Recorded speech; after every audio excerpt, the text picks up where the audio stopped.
I first saw them on the side of the road. Dozens of them. Just standing there. In the golden light of early morning, wrapped in coats too thin for October. Men and women, old and young, all turned toward the tree lean, unmoving. I pulled over. Blinked hard. And they were still there. Souls. Visible. Tangible. Like silhouettes pressed into the air. I should have driven away.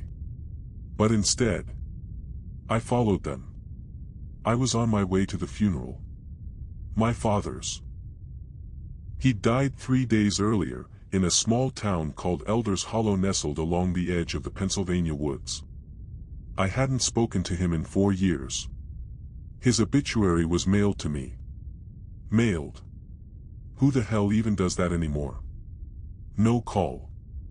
No context. Just, Jonas Marlowe, 61. Passed peacefully in his sleep. Private service at Mourner's Path. That name stuck with me. Mourner's Path. Sounded too poetic for rural PA. But when I asked the funeral home, they just said, it's tradition. When I turned down the dirt road marked Mourner's Path, my GPS cut out. The gravel was loose. Trees leaned overhead like they were eavesdropping. Then I saw them again. The souls. Walking slowly, all in the same direction. No sound. No urgency. Like they were being drawn by something. I stopped the car. Opened the door. And stepped into the cold. The air felt wrong. Too still. I walked toward the nearest figure, a tall man in an old army coat, face gaunt but alert. "Hey," I said, nervous. "You okay?" He turned slowly. And smiled. But not at me. Through me. His eyes glowed faintly. Not in any sci-fi way. Just, unnatural. Like candlelight behind flesh. Then he walked past, joining the slow stream of others moving deeper into the trees. I stood there, heart thudding. I should have called someone. Should have run. But instead, I followed. The trail narrowed. Eventually, the road disappeared entirely, replaced by flat earth and soft moss. The souls moved in a perfect line. Not touching. Not speaking. And not all of them were whole. Some were missing fingers. Chunks of face. One woman had no eyes, just sockets filled with black water. But none of them seemed in pain. Only, focused. Drawn. After maybe 15 minutes, I saw the sign, "Welcome to Mourner's Path," where we walked together. Below it, a rusted metal gate opened into a clearing. An old church sat in the center. Small. Wooden. Crooked with age. And around it? A field of thousands of souls. Just standing. Facing the same direction. Waiting. I don't remember deciding to step through the gate. I just remember the sensation.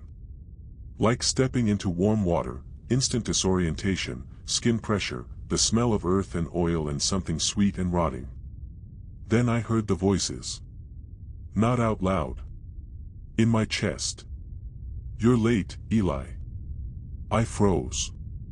That was my dad's voice. I turned slowly. And there he was. Jonas Marlowe. Dead 3 days. Standing 10 feet away. Smiling like he'd just seen me at a grocery store. Wearing the same brown coat he always did. "Hey, kid," he said softly. "You came." I couldn't speak. He stepped closer. His face was pale, almost translucent, but his eyes were alive. So alive it hurt. "You've got questions," he said. I did too. The first time I walked. The first time. I finally managed. He nodded. "You don't stay gone. Not here. Not until you're finished." I backed away. This was wrong. This was hallucination. Grief. Delusion. No, he said gently. You're seeing what's real. The thing they never told us. I looked around. At all the silent figures in the clearing. They weren't milling. They were positioning. Aligning. And the ones who finished aligning. They vanished. Just blinked out. One by one. No light. No sound. Just gone. My dad put a hand on my shoulder. It was solid. Warm. You think this is a curse, he said. But it's not. It's a mercy. How? He looked toward the church. Inside, I saw movement. Not human. A shape like a child, bent backward, crawling on the ceiling. Watching. Because this place doesn't forget us, he whispered. It lets us walk until we're ready. Ready for what? He smiled.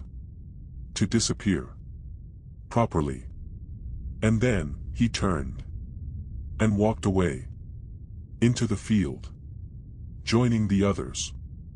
Leaving me standing by the gate. Alone. Except I wasn't. Because behind me, the child thing was crawling closer. Upside down.